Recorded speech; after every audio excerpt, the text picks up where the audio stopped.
Salut tout le monde! Aujourd'hui, je vais analyser pour vous la Ligue 1 de football, la prochaine journée. Donc, munissez-vous d'une feuille de papier, d'accord? Je fais de la prédiction, en fait, et de l'aide au paris sportif. Donc, surtout, notez un petit peu ce que je vois. Et puis, après, potentiellement, vous pourrez piocher dedans ce qui vous intéresse, si bien sûr vous êtes d'accord. Voilà, comme ça, s'il y a consensus entre vous et moi, potentiellement, ça augmente aussi les probabilités que le pari passe. Allez, on rentre dans le vif du sujet. On commence par le PSG contre Strasbourg. Alors le PSG, ça commence à récupérer des joueurs. Normalement, Désiré Doué devrait être dans le groupe. Dembélé, il y avait encore une petite interrogation. Ruiz, Neves et Mayoulou.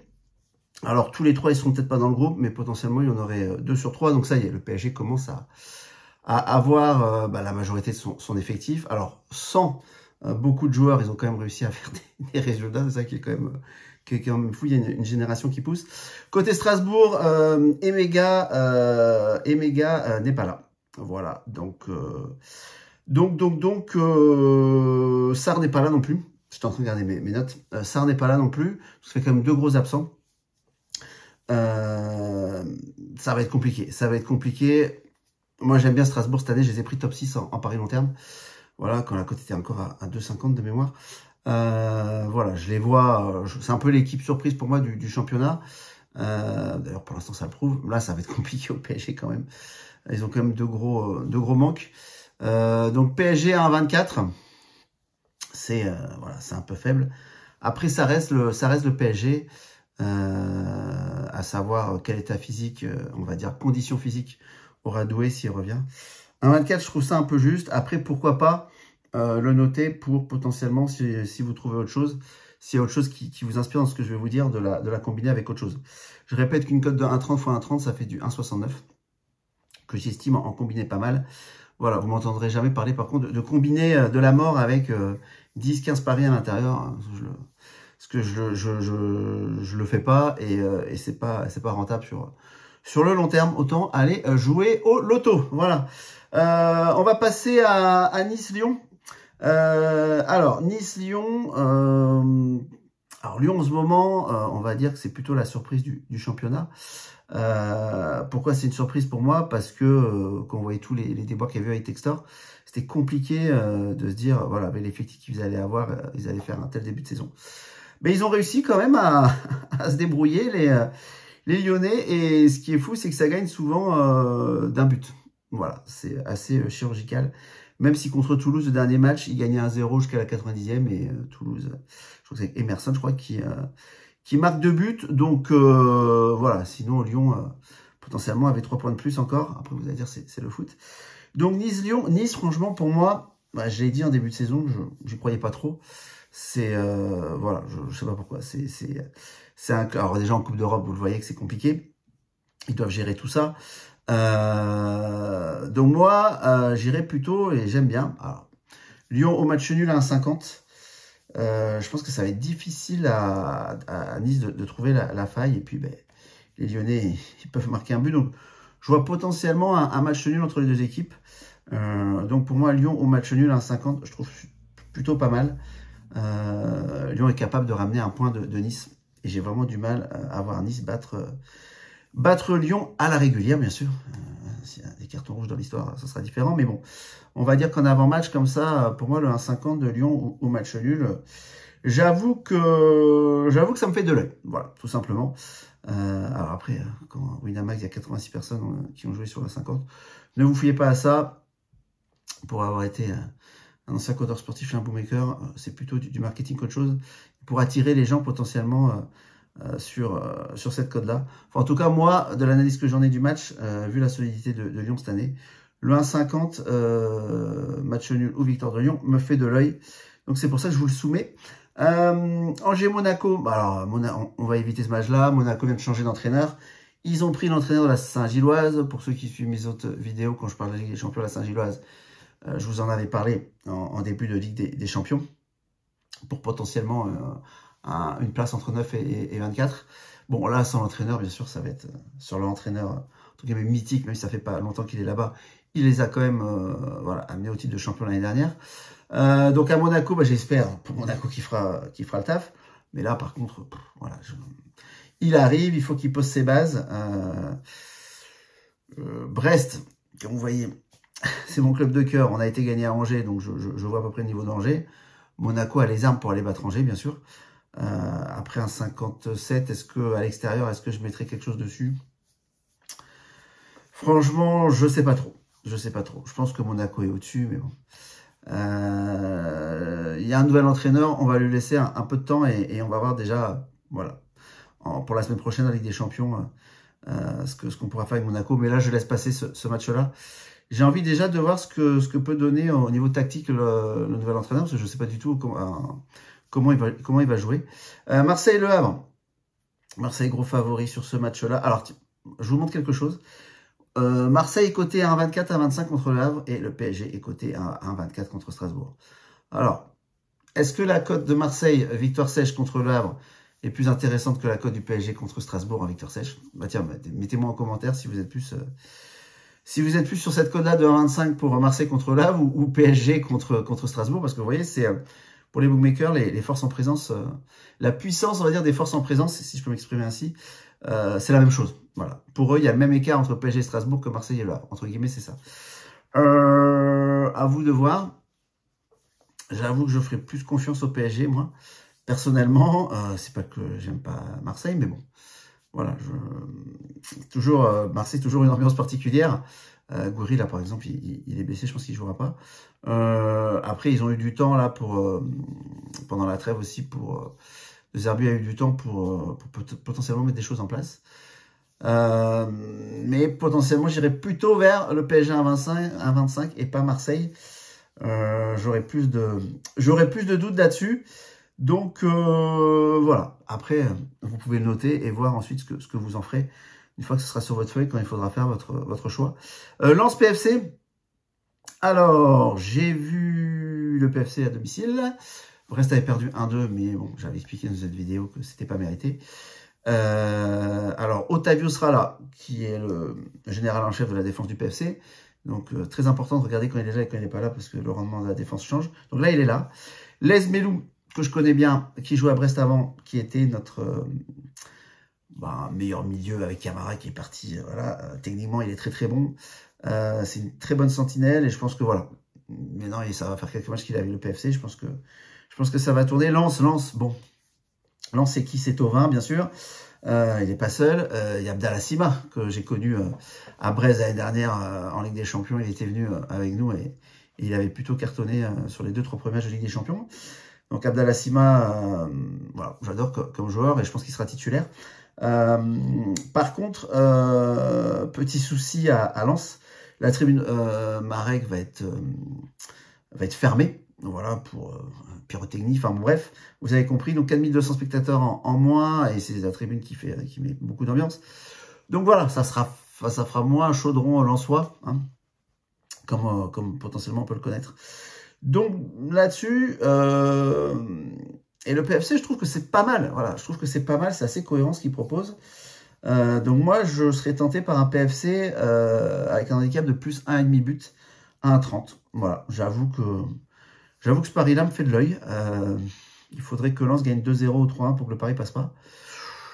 Écoutez, voilà, pour moi, PFC peut potentiellement ramener quelque chose de Lens. Et voilà, donc même s'ils perdent, je ne les vois pas perdre 2-0 ou 3-1. C'est pour ça que moi, j'avais noté ce pari-là.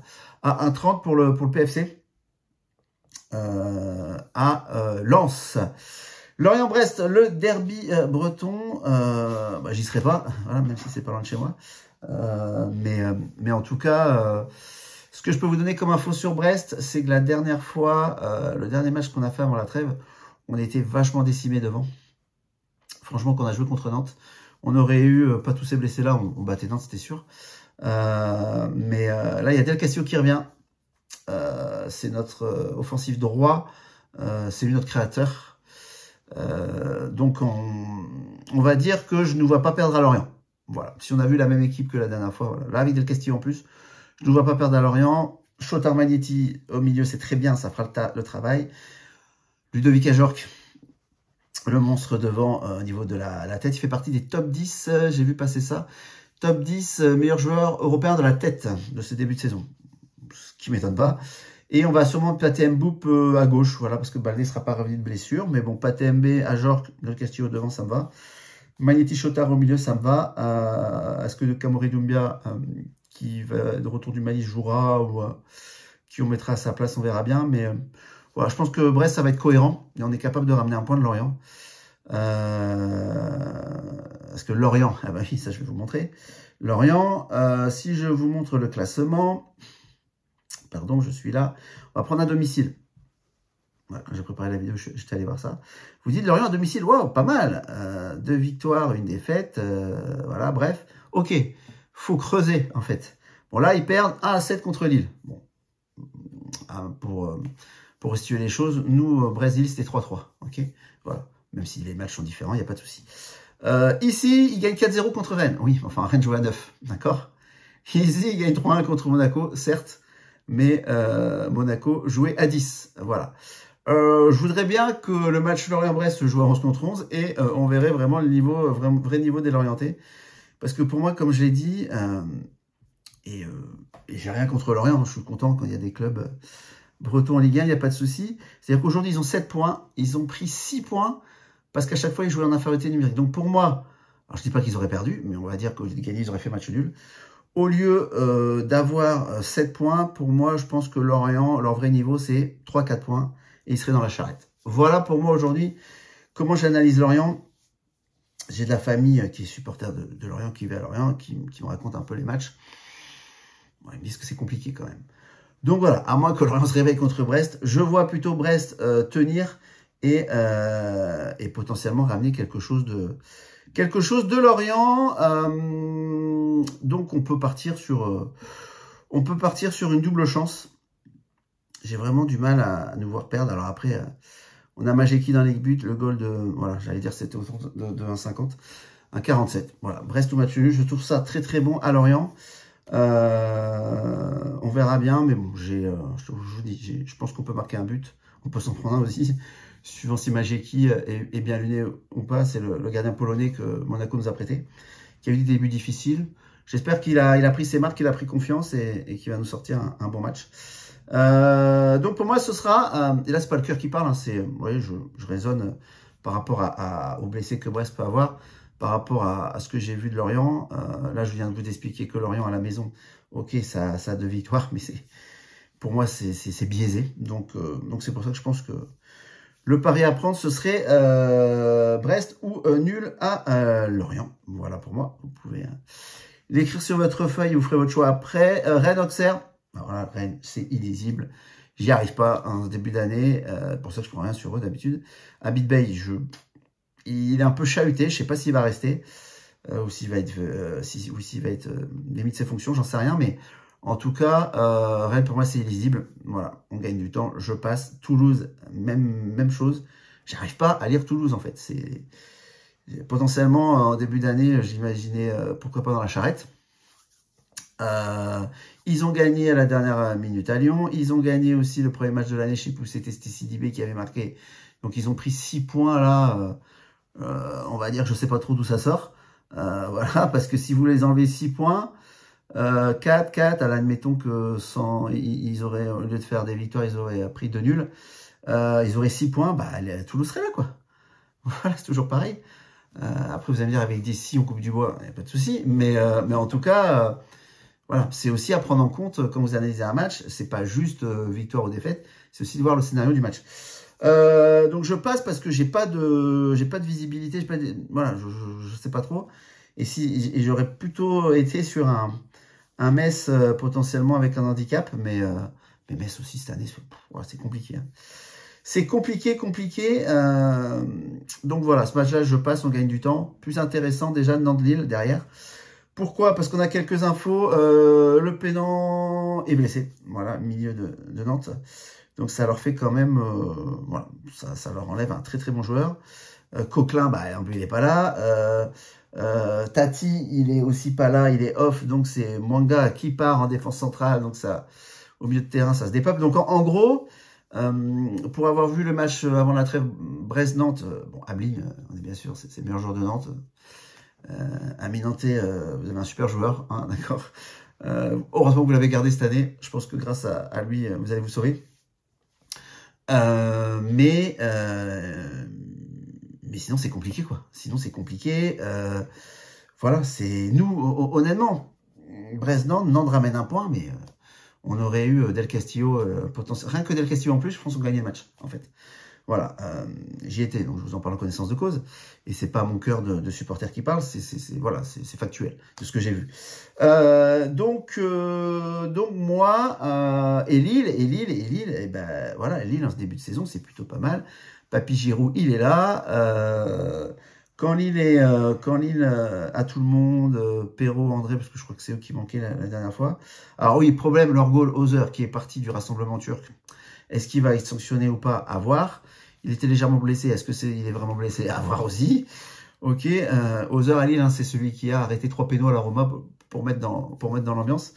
Je pense qu'il a du potentiel, le garçon, mais au niveau psychologie, je mettrai pas un euro dessus. Donc pour moi, sur ce match-là, je pense qu'il y a quand même un écart de niveau entre Nantes et Lille. Et Lille, en match nul remboursé à 1,29, 1,30. Je crois que c'est quelque chose comme ça. 1,29, 1,30, je trouve ça très bon à prendre. J'ai du mal à voir Nantes de Lille à la maison. Je trouvais faible, hein. Franchement, j'ai trouvé Nantes faible quand je les ai vus jouer. Et pour moi, Lille, Lille est meilleur que Brest, voilà.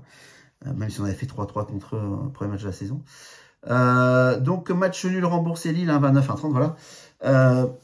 C'est le pari que je sélectionnerai sur ce match-là. Voilà. Donc j'ai fait le tour. Vous avez vos petites feuilles, vous avez marqué ce qu'il fallait. Comme je dis, hein, c'est de l'aide à la prise de décision. Je défriche un peu en fonction de potentiellement vous, ce que vous aviez aussi en tête. Bah, si on est d'accord sur quelque chose, il y a peut-être justement quelque chose à faire de ce côté-là. Après, comme je vous dis, ça reste du foot. Ça reste du foot. Les impondérables, c'est à gogo. Il y en a plein. C'est pas comme le rugby, c'est pas comme le hand, bon, le basket à voir, parce que le basket, des fois, il y a aussi des retournements de situation. Ça dépend beaucoup de l'adresse des joueurs, hein, qui peut être là un soir et pas là l'autre soir. Bref. Donc voilà, je vous mets en garde. Faites pas les bolos. Jouez pas ce que vous pouvez pas vous permettre de perdre, bien sûr. Mais en tout cas, voilà. Je prends beaucoup de plaisir à faire la vidéo. N'hésitez pas à mettre un pouce bleu et vous abonner à la chaîne. Il y a pas mal de choses qui vont arriver là, fin d'année, début d'année prochaine.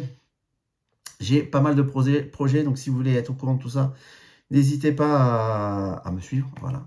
Et puis comme ça, vous serez au courant de tout ce qui va, arriver. Voilà, je vous donne rendez-vous lundi ou mardi pour l'analyse de la Champions League. Au revoir à tous.